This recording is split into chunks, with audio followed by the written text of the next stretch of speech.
Thanks for listening to the Get Over Yourself podcast, brought to you by Carol Fit, Stationary Bike Program, 8-minute workouts to get super fit. Perfect Keto, the cleanest, highest potency ketone supplements. Mofo, male optimization formula with organs to boost testosterone. Let's get checked. At home testing kits. Try lgc.com. Almost Heaven, beautiful compact home use sauna kits. B.rad's macadamia masterpiece, the mind-blowing nut butter blend. And check out bradkearns.com/shop, my personal selection of favorite products for health, fitness, and peak performance. And here we go with the show. Start a separate bank account and do an automatic debit every single month. And I'm really serious, even if it's $5. Give up, something small and start a freedom fund for $5, but have it go in there automatically so that you're not really even thinking about it. And if you can raise it from 5 to 20, then that's great. If you can't, just stay with the $5, because if this starts to shift your mindset around what's possible for this. And that money doesn't need to be for leaving something, but it could be in investing something like education or learning related to what you want to do more of. It could be about starting a business, investing in something you believe in, whatever it may be. But whatever, you will find a way to use it, but to guard it with your life as your freedom fund. One of the things I recognized was the wisdom of our body. And I don't think we really acknowledge the wisdom, and I use that word very particularly. Our body gives us messages and tells us things that I think very often we ignore. I was one of those people, and in fact, you'll laugh to know that, yes, I too blew up my thyroid. Luckily, I had planned and saved money. I also had an incredible husband who was a brand new husband at the time, and he said, if I have to work 3 jobs so that you can quit, I will. And, he never had to do that, but it was one of the greatest gifts anyone ever gave me, and it gave me the courage to just stop, even though I had no idea what I was going to do instead. In fact, people kept asking me what I was going to do, and I very, in renegade fashion, I said, I'm going to go be a bartender on the beach in Puerto Vallarta, only I'm going to build a hut, and I'm going to face the ocean. And the clients are going to have to face the street and the buildings. And while I never did that, it was like the feeling that I was looking for. And it was funny because my going away party, everybody wore grass skirts and made mocktails. And so it was pretty funny because no one could believe that I could work my whole life and get to the level that I was at and just stop. This is Brad. I want to tell you about my life-changing acquisition of a personal home-use sauna. I have a 6x6 barrel sauna in my backyard, ready-made heat therapy, a fabulous unit from Almost Heaven.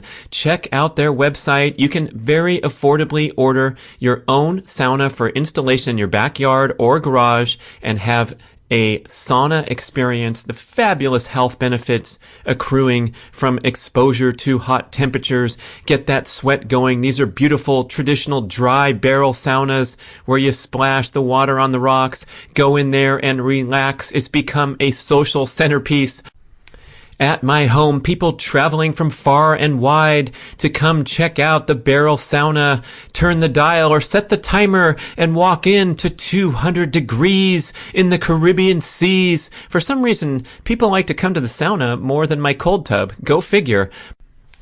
Check out almostheaven.com and their beautiful natural wood designs, and pretty soon, surprisingly affordable, you will be in the home sauna business. I think we're just going to have to get right into this because I'm so excited after reading your incredible promo info and pitch, probably the best one ever. Wow. Well, thank you. I mean, listeners, Barb Garrison's coming in strong here already with a bunch of suggested sample questions, interview topics, the bullet points of your amazing work. So I'm so excited because you are a career and money breakthrough coach and job you love expert.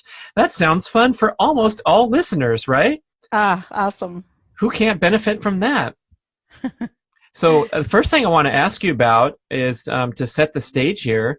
It says you relocated from a fast-paced life in LA to live in the beautiful Rocky Mountains in Boulder, Colorado. So tell me about that move. What prompted it? How's it going? How long you been out there in Boulder? Oh, I love that you asked me that question. You know, this was actually part of my grand plan. I was actually born and raised in Los Angeles, as was my husband. So it was a really big move for us to consider leaving. We did a lot of research to find some of the right places to consider. I always had Colorado in my heart because I actually went to college here way back when. All right. But my husband was not up for it because he thought I was chasing my youth. And as it turned out, he finally, after I don't know how many years, believed me that it wasn't about my youth, it was about the lifestyle. And I just felt the walls of LA closing in on me. We were living in a beautiful condo in a very congested area, and I had this vision that I felt like I was living in an ice cube tray, and I had my one little ice cube, and there were people all around me, and I just really needed more elbow room, more nature, more fresh air, more big skies, and plus I wanted a new adventure. You know, I'd spent my whole life in LA, which was great. I have no regrets. Did every LA thing you could possibly imagine and then some. And I was ready for like a totally new adventure, which to me is a way to boost your creativity. Well, I guess the way you express it, you don't have to have a distinct reason. And I think just those feelings and those sensations, and I'm the same, Barb. I was born and raised in the San Fernando Valley, and you see that your social networks and your family and everything kind of locks into place at a certain age. And I realized that I was either going to be stuck there my whole life, or that, I could kind of pursue this kind of calling to get out of there, especially because I was an athlete riding my bike every day and dealing with the traffic on Pacific Coast Highway. And, you just kind of have to place yourself in a different environment and imagine yourself doing something different. And I think it takes a lot of courage because we get so locked into patterns as humans.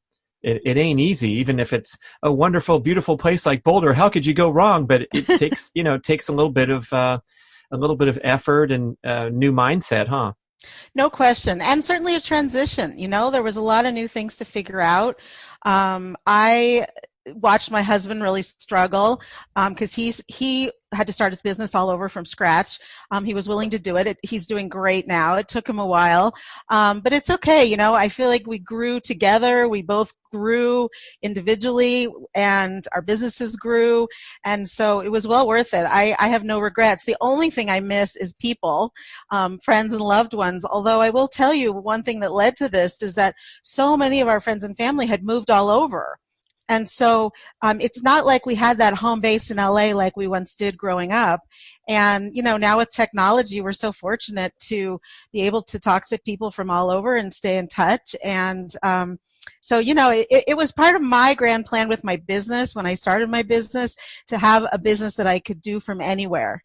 And so, that's turned out to be great. And frankly, with everybody working from home and COVID and the way that we've been communicating, in some ways I feel fortunate because I was ahead of my time preparing for this, not knowing that I needed to do this. So the transition for me was actually quite seamless.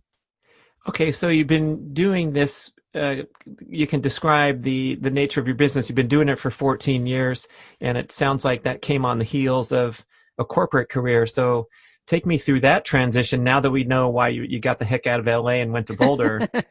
Yeah, well, I had an amazing career. I worked my whole life to climb the corporate ladder, get to where I was going. I was ultimately the director of marketing and sponsorship for a very large company in LA. It was very high profile. I got to have lots of perks, red carpets, a business card with a very nice title and a nice salary and all of those things that I'd worked really hard for. I was working 6 or 7 days a week, and I was fried. I mean, fried beyond belief, and fried so much that it started impacting my health, number one.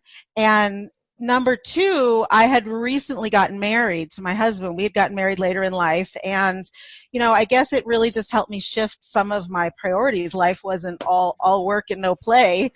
And I became essentially the coach that I desperately needed back then, because back then, now this was 15 years ago, coaching didn't really exist. Well, it did in small ways, but not in the way that I coach now, and certainly not in the way it is in the world.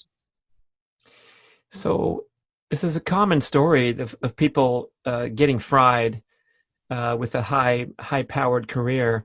And why do you think that we allow ourselves to go down that road? I know there's some pressure from expectations, management, but I feel like a lot of us, we bring it on ourselves by taking our mobile device into the weekend and trying to engage and not having those boundaries and barriers between personal chill time and work. And then to follow up the question, or to add a little bit to it, do you think that your environment had any influence on that? In other words, is it more difficult to disengage in LA in your ice cube tray than it might be in Boulder when you're walking up the trail in the mountains? Yes, I definitely think there's an energy in LA, and it isn't an obvious one. I didn't even know I had this internal buzz in my body until about a year into living back in Colorado, when I was like, oh my gosh, I just felt everything settle. And it wasn't at first. It really took about a year. And it wasn't pressure from any one person. Nobody said anything to me. I'm not an especially competitive person, but what I am is very achievement oriented. And so it's more about beating myself and going to the next level and being the best at what I do. And, in many ways, that's how I was raised. But I feel like at some point, the payoffs for that weren't there anymore. I was very aware. What I used to say back then is, I have this amazing job that anybody would really give their right arm for, and yet my soul was leaking out of me like a little bit at a time. I was withering on the vine, and I had to notice that. And it took a while, I call it the cosmic frying pan. When you ignore the taps on your shoulder, they turn into kicks in the butt. When you ignore the kicks in the butt, you end up with a big frying pan over your head. And for me, I'm a little bit stubborn, and I'm very tenacious. So I thought I could do it. And when I basically started getting elements of that cosmic frying pan, which to me showed up as starting to have health challenges. And, they started out as small things, a rash that wouldn't go away, hair falling out, having trouble sleeping, kind of stomach in a knot. But it grew to losing my voice, literally, which I don't think is an accident and was quite metaphorical. Well, let's stop there. And I want to detail that, because you're in Boulder, so you're surrounded by all kinds of alternative health people and spirituality. And I'm not going to claim to be a big enthusiast in that area, but I'm starting to appreciate that connection more deeply. And my podcast guest, Elle Russ, was talking about how she blew up her thyroid. She wrote a book about healing your thyroid naturally, the paleothyroid solution. And she said the positioning of the thyroid gland right there in the front of your throat is representative of losing your voice, losing your assertiveness in life can manifest as a thyroid problem. And I remember talking to my man Mark Sisson at a time when I was having some financial stresses and difficulties, and talking through that. He is as my mentor, and it was at the same time I was suffering from or recovering from a terrible bout of extreme vertigo that lasted for 2 weeks. And I said something about being upside down in terms of financial, and he goes, "That's interesting. You're complaining that you're upside down on certain thing, and you just got done with vertigo." And I'm like, "Yeah, what about it?" And he's like, "Don't you see it?" And I'm like, "Oh my gosh, that's crazy." So anyway, that's my little personal thing. But tell me more about how you make this connection between that health problem of literally having a problem with your thorax and your projection of your speech, and losing your voice in the career. Yes. Well, you just gave a perfect example. I mean, one of the things that I've learned so many lessons since that time, but one of the things I recognized was the wisdom of our body. And I don't think we we really acknowledge the wisdom, and I use that word very particularly. You know, our body gives us messages and tells us things that I think very often we ignore. I was one of those people, and in fact, you'll laugh to know that, yes, I too blew up my thyroid. Not knowing it exactly at that time, but there was a whole series of things that happened. And yes, I have two thyroid diseases, and I do believe it goes back to that time. And you know, what started out as being sick, it was bronchitis. And, you know, went to the doctor after I wasn't getting my voice back and I was still coughing and it was really rough. And I was on multiple rounds of antibiotics, 3 to be specific, and I never got my voice back. And so it was during a very busy time at work. And I went to the doctor, you know, quickly during a lunch break, thinking she was going to give me some magic pill. And she basically said, you're going home and you're not going back to work. I said, I can't. It's so busy there right now. It's our big season. I absolutely cannot do this. And she said, then I'm putting you in the hospital because you're not listening to yourself. And I was like, whoa, that really, really got my attention. Really got my attention. So that's the frying pan. Yes, it was. And there was another frying pan on top of that, which went hand in hand, which is I went home, I went to sleep. I had been so short on sleep for days and days and days because I was working 7 days a week. And I slept for 3 straight days. I didn't answer the phone because I was literally passed out. And what woke me up was a process server at the door handing me a certified mail from, well, it wasn't technically a process server, it was certified mail from my company's HR department saying that I was being defiant, even though my my doctor faxed an email to them explaining that I needed to stay home. And you know, it was a rude awakening, but it was so clear. It was like, that's really the cosmic frying pan. That, like, what am I doing? This is crazy. I wasn't being defiant. I was actually taking care of myself for the first time, and it was probably about 6 years. Wow. So that sounds like the appreciation for you working yourself to the bone wasn't quite there. If they're sending you a certified letter to, obviously that's like the protection of eventual legal proceedings or something. That sounds like a slap in the face. Yeah. Yeah. And it felt like that. Although I have to tell you, looking back, I have no regrets. I have no animosity towards the company. And one of the reasons I have no regrets is because I'm now doing work that I love more than anything I've ever done in my life. I've never had a job for 14 years, and certainly not one that I've loved this much. It's so in alignment with who I am. And frankly, because of my tenacity, I'd probably still be sitting in my windowless office working like that if I didn't get that cosmic frying pan. So this show of Barb Storytelling Time has an important theme, and it's because all these insights that you learned in this experience you have, you're now bringing this to your offering, which is so fascinating. I think so many people can benefit from this. So maybe you should tell us how that sounds like that career was wrapping up pretty soon.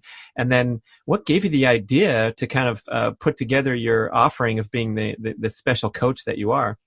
Yeah, well, luckily I had planned and saved money. I also had an incredible husband who was a brand new husband at the time, and he said, you know, if I have to work 3 jobs so that you can quit, I will. And, you know, he never had to do that, but it was one of the greatest gifts anyone ever gave me. And it gave me the courage to just stop, even though I had no idea what I was going to do instead. In fact, people kept asking me what I was going to do. And I very, in renegade fashion, I said, I'm going to go be a bartender on the beach in Puerto Vallarta, only I'm going to build a hut and I'm going to face the ocean. And the clients are going to have to face the street and the buildings. And while I never did that, it was like the feeling that I was looking for. And it was funny because my going away party, everybody wore grass skirts and made mocktails. And so it was pretty funny because no one could believe that I could work my whole life and get to the level that I was at and just stop. Wow. And so I basically sat on my couch, took naps, and sat under a tree for 3 months. And I do realize, you know, I'm very privileged to have this because I was making a good living. I was smart enough to save what I now call a freedom fund. And I got my health back. That was the first thing I did. Interesting. I think when we're immersed into that high stress environment, whether it's a corporate workplace or my reference with being an athlete and training super hard and traveling around the world, and we can do it, we can even thrive on that energy and go, go, go. But there is a point where you come to the edge of a cliff and your health can get destroyed without you even knowing it or leading up to it. And I think that story of the bronchitis and the doctor knowing better than you that you were headed for a disaster, those wake up calls would be nice if they came along the way. But the nature of the high energy environment is that it's asking you to be in fight or flight mode all the time.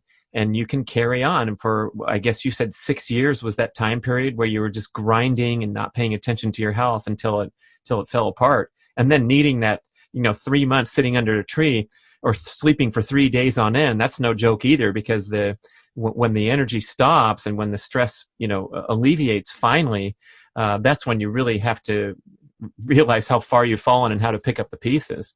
Yeah, it's true. And I will say, to be fair, I mean, I loved that job. And it really wasn't 6 years that I was having the health issues. It was really 2 years. But it was too long, that's for sure, because I was ignoring those kicks in the butt. And I did get to the place where I hit the wall. So, now I am basically the coach I desperately needed back then. It's funny because my career was in marketing. I had a big plan for my business with all this marketing. And what I find is I haven't needed too much of it, because essentially my best marketing tool is telling my story. And people see that I've gotten to the other side of it. So it's like I'm on the other side of the street saying, come over here, it's better over here, and I can help you walk across those hot coals to get over here. And so, that's often what people want, is someone to be their guide, their mentor, their coach, their consultant, to really be right by their side to help create something from scratch. And, I said what many of my clients say to me, which is, I hate my job, but I have no idea what to do instead. And I don't even know where to start. Wow. So let's say, as an exercise, there's a listener who's just in that position and knows that this is not their destiny, but they don't have that, you listen to the entrepreneurial dogma of, you have to be hit over the head with something and live and breathe it day and night, and then you'll be successful. But what if you just feel the itching for a change, but you don't have a clear plan yet? Mm-hmm. It's a great question. Before I answer the specific tool, which I will give you, I want to back up one step, which is, I think it's absolutely critical that the work we do is in alignment with our truth. And, that sounds very esoteric and big picture and all of that. Sounds really Boulderish. Come on. Yes. Okay, busted. But you know what? The truth is, we all have a truth. And what I say by truth, what I mean by that is our skills, our essence, our natural gifts and talents, the things that we've been doing since we were 5 years old, the things that we do when we don't get paid, the things that when we wake up on Saturday morning, we feel like doing first. This is all part of our truth. And it isn't this grand, esoteric idea. It's really about looking at yourself and really listening to what lights you up, what sets you apart, what makes you different, what inspires you, where do you feel called to give, where do you feel called to speak. And I say that because one way you can find out is if you go to events, cocktail parties, I'm going to say, before COVID, it's like, what do you talk to people about? That would be one exercise. Like, what is it you talk about when you're not getting paid? What do you love talking about more than anything else? And so one thing I did is I started noticing in the job that I had, one of the reasons I was working such long hours is because I had a lot of responsibility, but I also had a team. And one of the things I would do is I would spend a lot of time working with them, mentoring them. I didn't use this word then, but coaching them. And then when they all went home at 4 or 5 o'clock, it's like I would start my regular job, and then I was working till midnight so that I could both support them and do the job that was expected of me. So I started recognizing, wow, like that's what I do naturally, is mentor and support people. And then I started thinking about, I was a camp counselor from the time I was 17. I did it for years. I was part of a youth group that mentored kids who were in the hospital when I was like 14. Like, these are just things I used to love to do. When I was really tiny, instead of like setting up a wedding like many young girls do with their stuffed animals, I actually set up a clinic to help each of the stuffed animals, and I would counsel them and nurse them. Wow, that's some profound insights. I love it. And possibly a lot of us have similar reflections or memories. But now I'm tying together Barb's sample question number 4. I got to hit you with this now, which what if what you're passionate about doesn't pay the bills or doesn't have great income prospects, and we're faced with that real life brick wall where, my calling is to blank blank, but we don't see the economic reward there too clearly. Yes. So the first tip I have around that is don't make that decision in advance. A lot of people do that. They're like, oh, I'd really love to be XYZ, but there's not enough money to pay the bills in that. Well, don't decide that because you haven't even started doing your research. You don't even know. You don't even know what the possibilities are. Most people go to the first sort of job title they can think of and stop there. And so I really recommend doing more self-exploration and self-discovery, because that's one component of what comes naturally to me, but there's also other things that fit with that. So that's number 1. Number 2, I will tell you, I really believe you can make money doing anything. I really, really, really believe that. Now, is it easy? No. Is it sometimes feel like swashbuckling in the jungle where you need a machete to like chart your own path? It's not the preset path that you just sign up and press play. Yes, and I do believe still that it can be done. And it may take some time. You may need to start as a volunteer. You may need to start as doing it as a side gig. You may do it as starting your own business on the side while you have a corporate job, which, by the way, I did that with another business that I had years ago. And so I just believe there's always a way. It takes creativity, it takes being all in for it, and it takes tenacity and passion that I think a lot of people give up way before the fruits of their labor come through. They decide in advance, this won't work. Interesting. It's also possible that these same passions could be adapted, modified into a career model better than most people shrug it off. And I like how you observe that we go to the most immediate and obvious example. Like my son he's graduated from UCLA. He's got a degree. He's got a lot of income and job prospects for his future, but he loves cooking, and working in the restaurant was his great passion. And if you look at that as a career track, it's a much more difficult route than doing something leveraging your academic training. However, there's people that are in the world of food and all that are able to wed that passion with, let's say, training in finance or things that are important in the restaurant scene too, or like Steve Jobs with his studying calligraphy and art and aesthetics, and he's in the Silicon Valley in the high tech scene, but he brought that passion into the mix with success. Absolutely. And another thing I'm going to add to that is, don't assume that you have to start your own business to live out your truth, your passion, and your purpose. I've worked with clients and I've helped them redesign their job that they're in, and, for example, negotiate to one woman I worked with straddle 2 departments.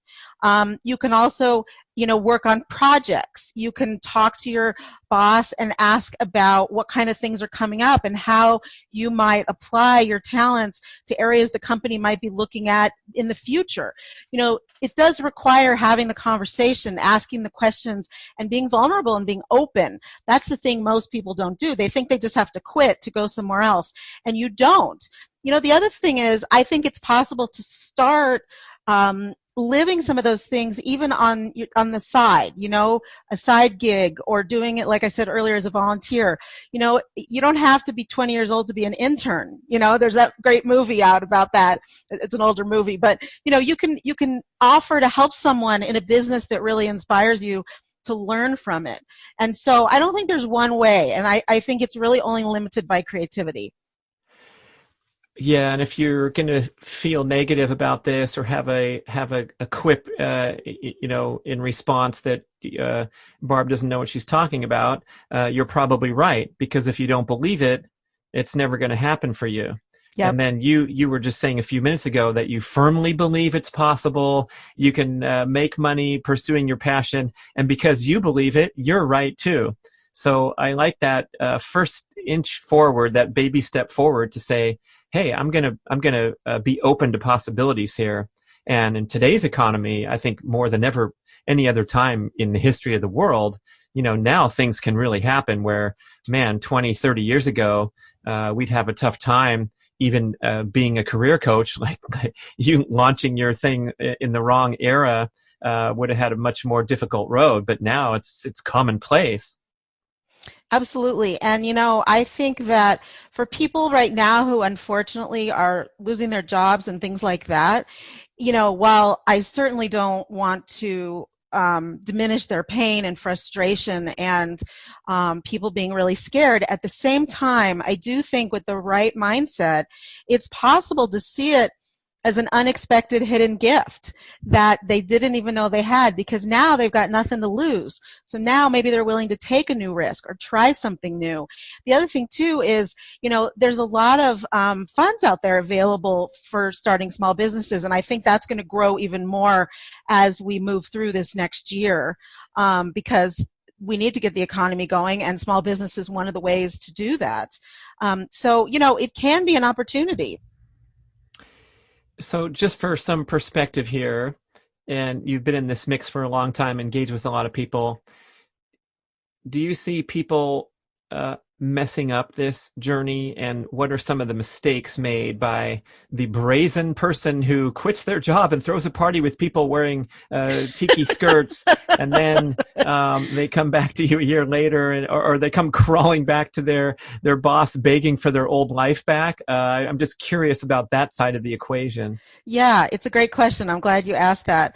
I don't believe that it's about being crazy, being brazen, risking your livelihood, your family's ability to eat. I don't believe that.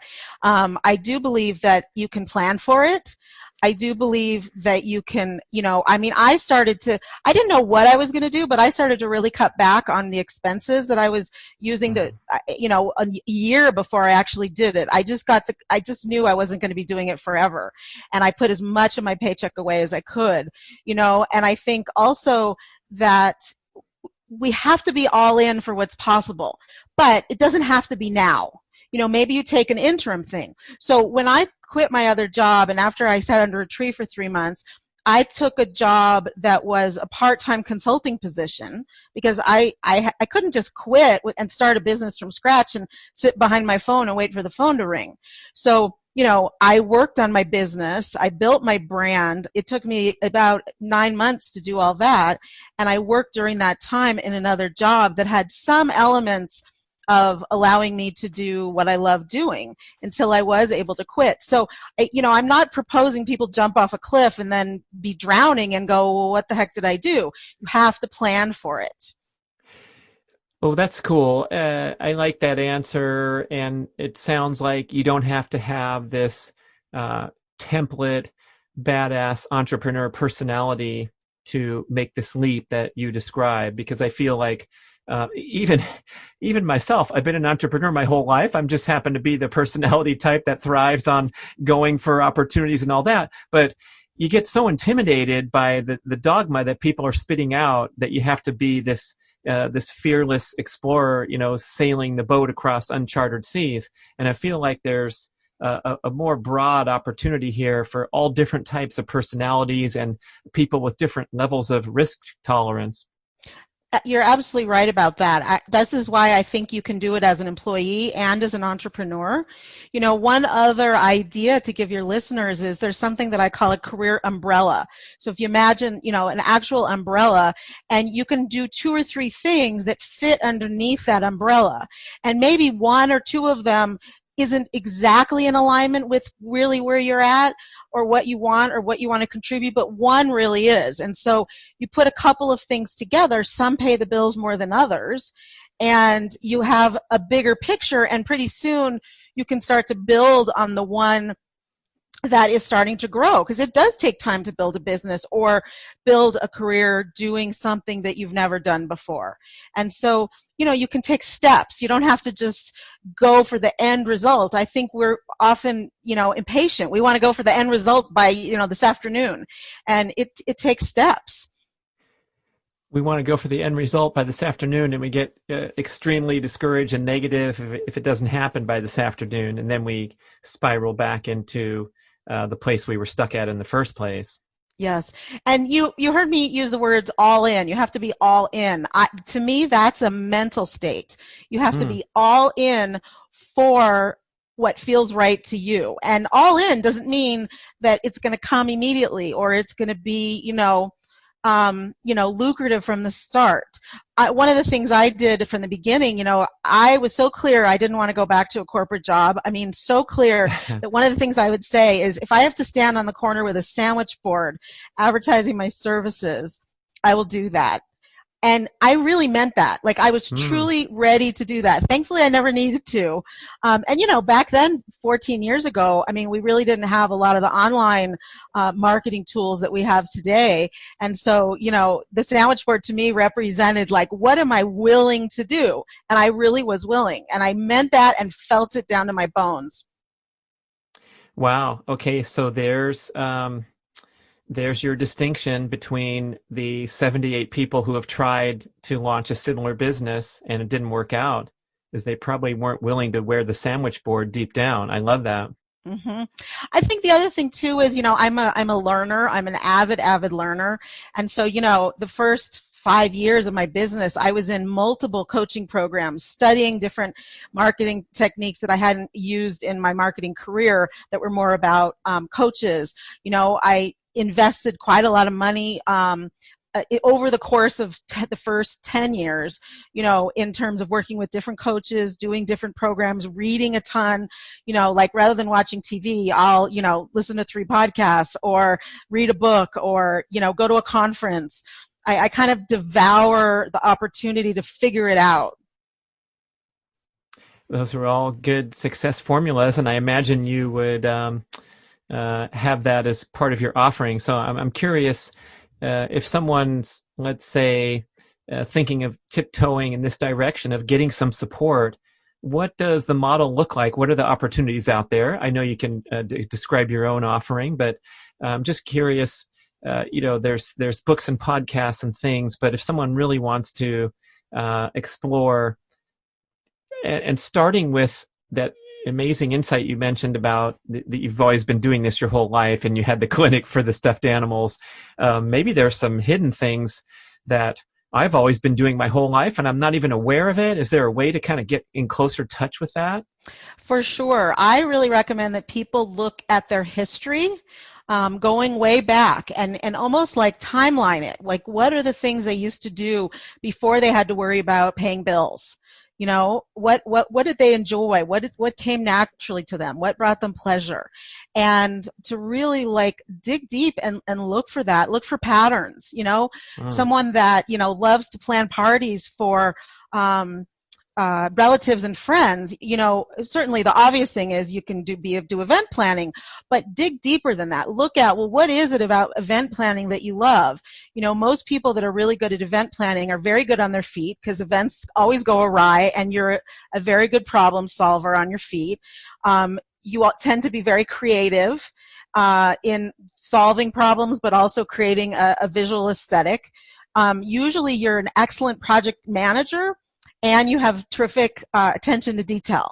So it doesn't mean you have to then go out and be an event planner, but then look at some of these skills that are underneath that and then see where those start to fit together. Oh, so that's the umbrella. That's it's different. I mean, I realize I did the same thing with my hands, but the umbrella is more about different types of jobs or part-time gigs or something where you're a consultant and then you have a full-time job. But when I say to dig deeper, what I'm suggesting is you don't just look at the obvious, like, oh, I should be an event planner because I used to love throwing parties for my girlfriends when I was 10, right? But what is it about that lights you up? Like, what are the pieces of that? Oh boy, that sounds fun because you'd be throwing a bunch of stuff on the paper and then literally connecting dots, perhaps. Where what Yes. are the common theme between serving yogurt at the yogurt shop when I was 16 and delivering newspapers and then moving into this and moving into that? Because I think the idea of this linear career path was slammed into a lot of our brains, especially people of my generation. Yes. And, we have to unwind that in a way because that was the familiar example. But right now it's sort of like hopping from one lily pad to the other. And those who can put those pieces together, that could help you figure out your next move. Yes. And in the meantime, what I recommend is start a freedom fund.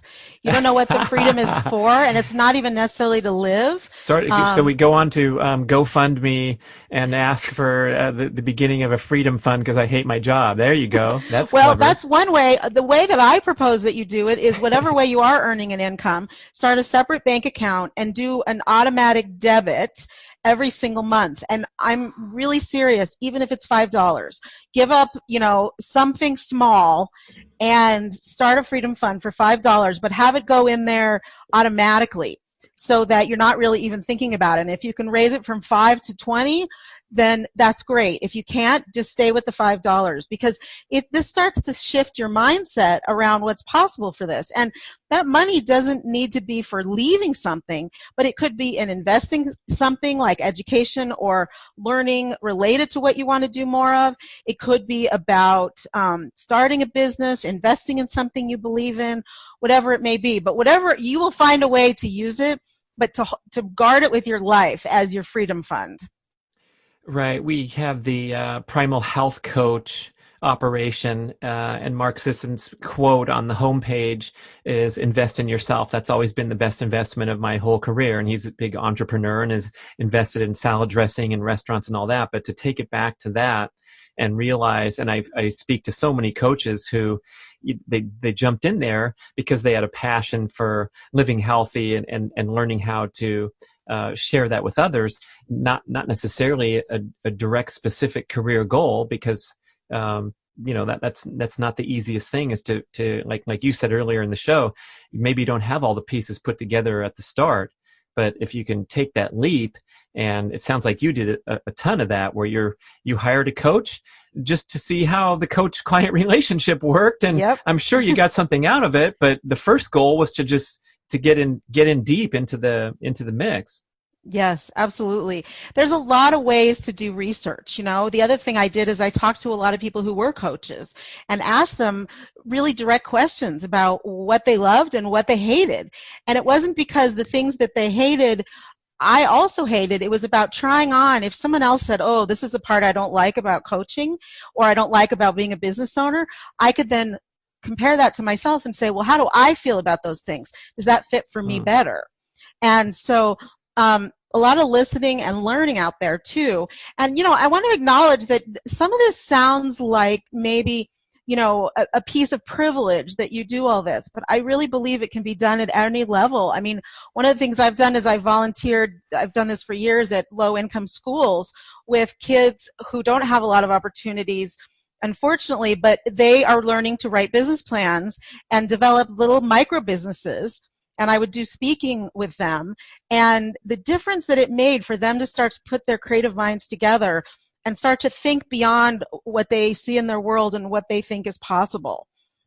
So everyone can do this. I can hear the chatters going, yeah, right, you're privileged, whatever, blah, blah, blah. But I really believe it can be done. It may not be fast, it may not be easy, but it can be done. And I'm just really a stand for that for people. Yeah, that's nice. I think if we can separate the connotation of the entrepreneur and all that's behind that and all how that's all glorified. I mean, there's a magazine of that name with the picture of the guy with the suit on the top. And if we can separate that idea from just discovering your passion and, kind of expanding your notion of a career and making an economic contribution, I think that seems like a good safe first step so that more people can be welcomed into the not to say umbrella again for the third time, but welcome into a different mindset. Yes. And, I think the first step, honestly, is getting clear. What many people want to do is they want to jump to the end result. They want to jump to what's the final job title I'm supposed to have. One of the things I tell my clients I work with is, we're going to be collecting pieces of the puzzle to put together, but what I want them to do is suspend their need to jump to what is the final result. Is it a business? Is it a job? What's the name of it? What's the title? Leave that to the side and slowly start collecting the pieces of the puzzle and watch the picture emerge. So you have to get clear yourself. You can't skip over the steps because if you just jump to the end, you might pick something that's obvious, but it really doesn't fit you. And then you're like, see, that didn't work. I should never have done this. And then you get to be right about that. So I like the puzzle idea where you're collecting the borders first, right? Yes. That's easy. And then you're making a frame. Yes. And then you're operating within that frame, but there's so much potential. And it's like, when you do a huge puzzle, you look for all the blue pieces and you put them together and you don't even know what it is. Is it ocean? Is it sky? Is it something else? You go for the brown pieces and you kind of group those together and you start to see the connection points between them. So it does take, I love the puzzle analogy because it's like rising higher up to look from a big picture perspective. Most people want to go for the quick end result tactical stuff. You got to do the thinking and the investing and the exploration. So tell me how that works with a client. Are you doing entirely one-on-one engagements, or are there other opportunities to get some support here if you're the individual looking for a career change? Yes. So I do work with one-on-ones. That's a large piece of my business. I also teach workshops around this topic, depending on the time of year and where I'm at. I used to do it in person. Now I'm doing more of that online. And I will give you a little hint. I haven't actually said this out loud to any public places, but I'm working on a project where I'm actually putting this all into a self-paced course where you'll be able to take yourself through the process with my support, where there'll be probably about a 6 or 7 week classes where you'll get a big workbook with everything from exercises and what to do and when to do it and what steps. And then I'll be guiding people in a virtual class over the course of time. I'm remaining a little bit flexible right now because of the state of our world and when the right time is. Currently, I am slated to start to introduce that in September. So when people are, kind of through the summer, and we'll see where we're at in the world with all of the things going on. But that is my hope, and I'm working on that because I do want to help more people. And even for those who, can't invest in individual coaching, private coaching, I want there to be more resources for people to be able to do that. Yeah, that sounds awesome. It sounds like it's ready-made for online learning because Yes. so much of the work is upon the client anyway. Yes. You can hold my hand a little bit, but then I have to create the worksheet and put the pieces together of all the chunks of color that have appeared in my career path. Yes, definitely. And one place I recommend people start, I was going to tell you this at the end, but I'll mention it here, which is I have a gift for your listeners. If people go to mondaymorningleap.com, mondaymorningleap.com, you can actually start the process now. It's completely free. What you basically get is a 1 to 5 minute video or audio that includes the most frequently asked career questions and a lot about what we've been talking about today. So it shows up in your inbox, and the idea is it really gives you a jolt of energy for your week, and you can start thinking about some of the questions in the meantime for free. What do you mean the most 5 frequently asked career questions. Not 5, the most frequently asked career questions. So a lot of the things you're asking me today, I would say, are many frequently asked career questions. And so the content that I provide in the audios and the videos and the articles, it answers the questions that people ask me the most often, and really the ones that I think help people get to where they want to go based on our conversation today. It includes strategies, answers to questions, little steps you can take to start. Oh, fun. Definitely will promote that free offer.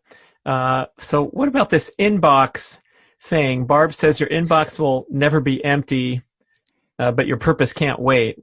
I am really glad you noticed that one. So this is another story. My father passed away more than a few years, about 6 or 7 years ago. And he gave me one of the greatest gifts when, once we kind of healed a bit, my mom and I tackled his office. And one of the things that struck me was his to-do list that had his own personal handwriting on it, on his desk, which, was emotional to see. But one of the things that struck me is written on that list were some things he'd crossed off and some things he hadn't crossed off. And a couple of them were send an email to so-and-so about such and such.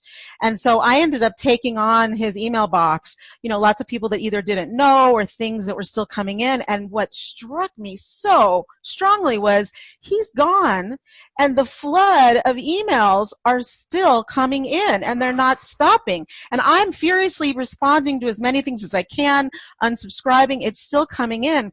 And what hit me was we run our lives as if someday our email box is going to be empty.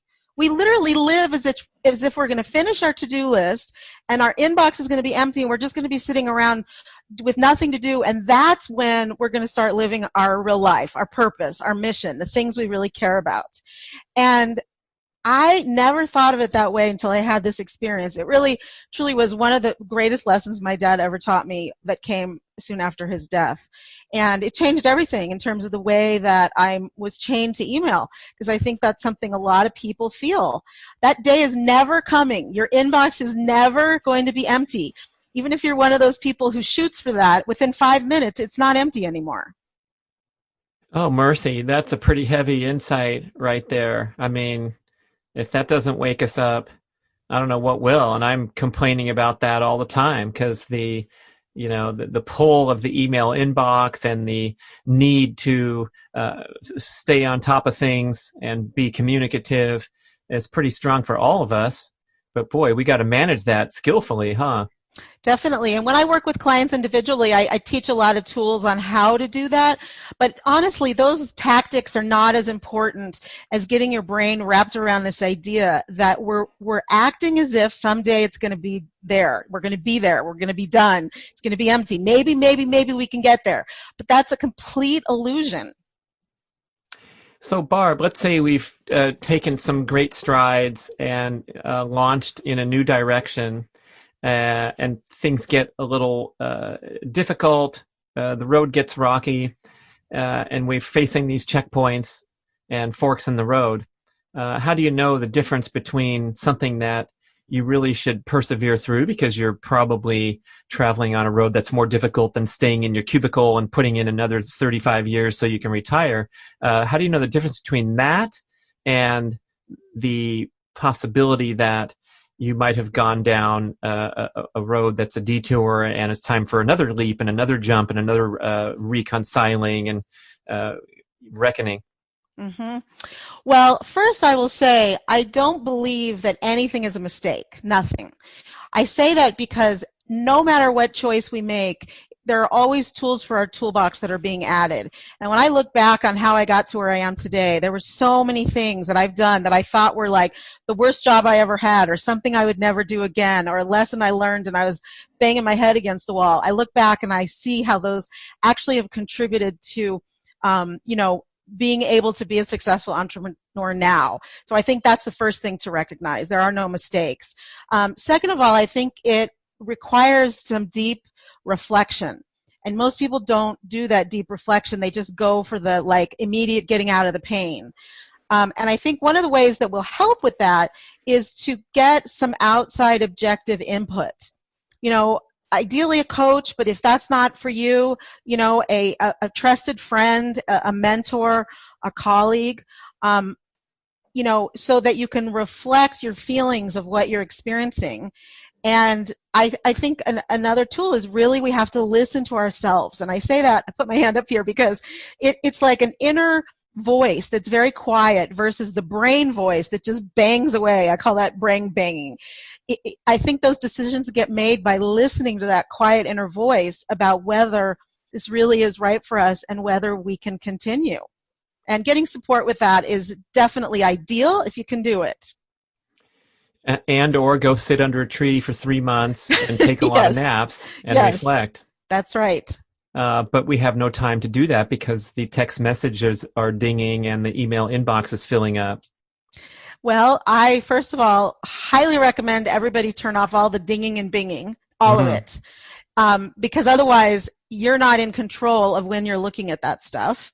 If you're sitting under the tree and you're trying to hear your own voice, not taking your cell phone with you is a good call, or at least turning it off. And then, usually checking in with our partners or our kids are the only things that are really critical. And, tell them, you know what, I'm going to go out and sit under a tree for an hour. I will check in with you in an hour.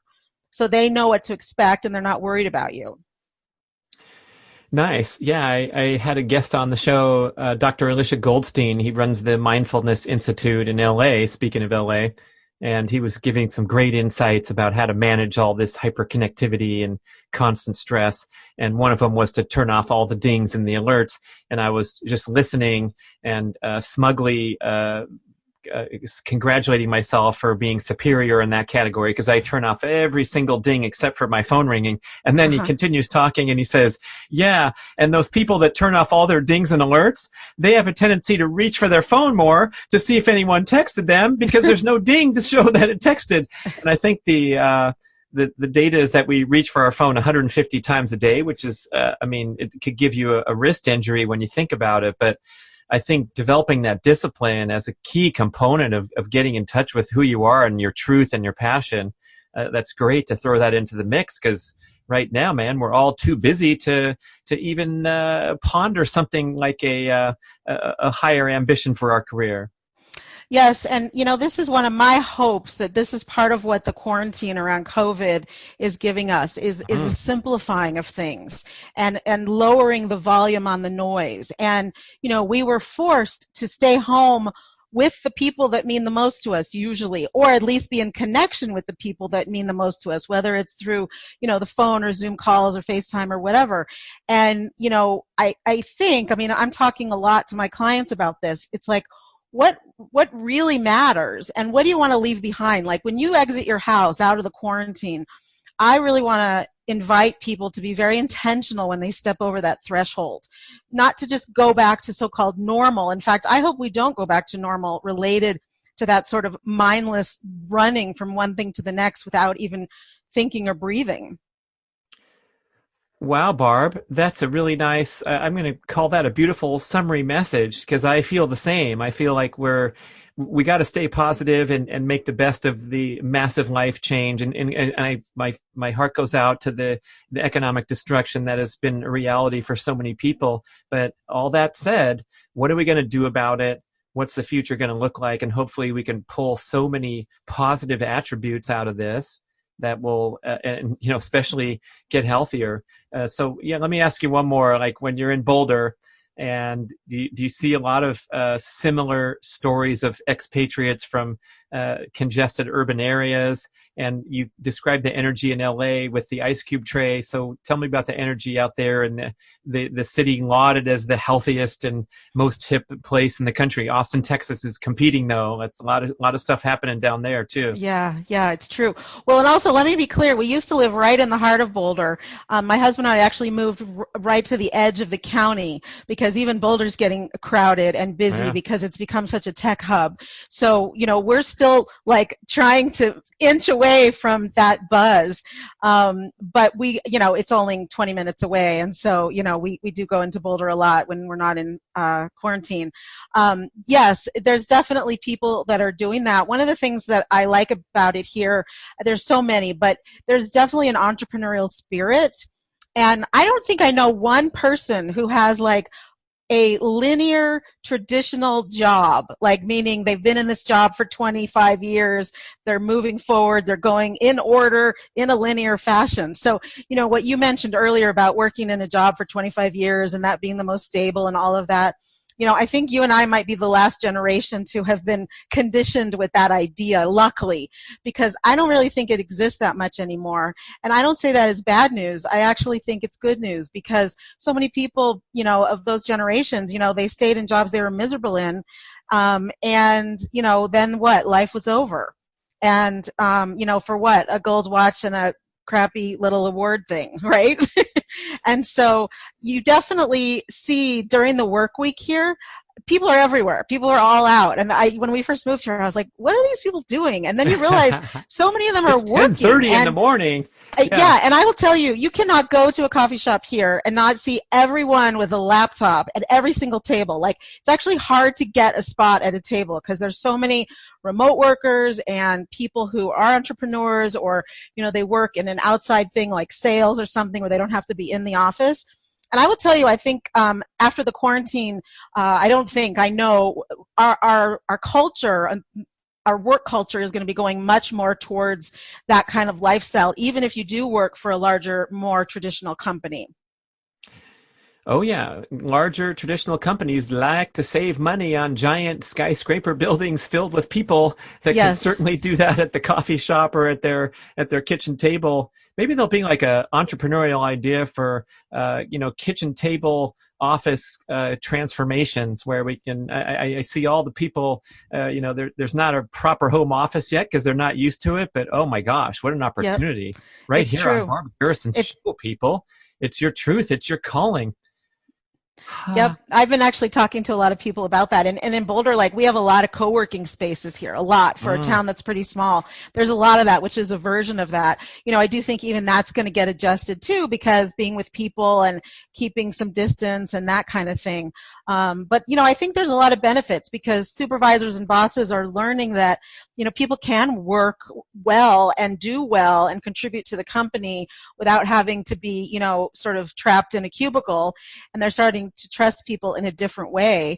And it's also contributing to the joy and enjoyment of workers because they're not commuting an hour and a half each way, which, from being from LA, that's a very common thing.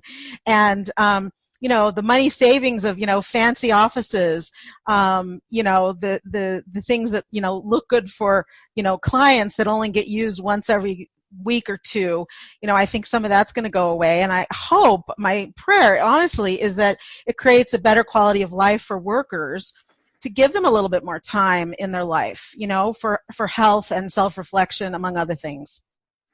Love it. Barb Garrison, thank you so much. So we can go to Monday Morning Leap. Do you want to promote any other ways to connect with you and find out what this is all about? I'd start with MondayMorningLeap.com because that will help you connect with me. You'll get invitations for certain things, and that group will also get announcements about the product that I'm going to be releasing in the fall about really getting clear on what is the work you're truly meant to do. So it's the best place to start. Thanks for listening, everybody. That's a great show. Da, da, da, da, da, da. Thank you for listening to the show. We would love your feedback at getoveryourselfpodcast@gmail.com. And we would also love if you could leave a rating and a review on iTunes or wherever you listen to podcasts. I know it's a hassle. You have to go to desktop iTunes, click on the tab that says ratings and reviews, and then click to rate the show anywhere from 5 to 5 stars. And it really helps spread the word so more people can find the show and get over themselves, because they need to. Thanks for doing it.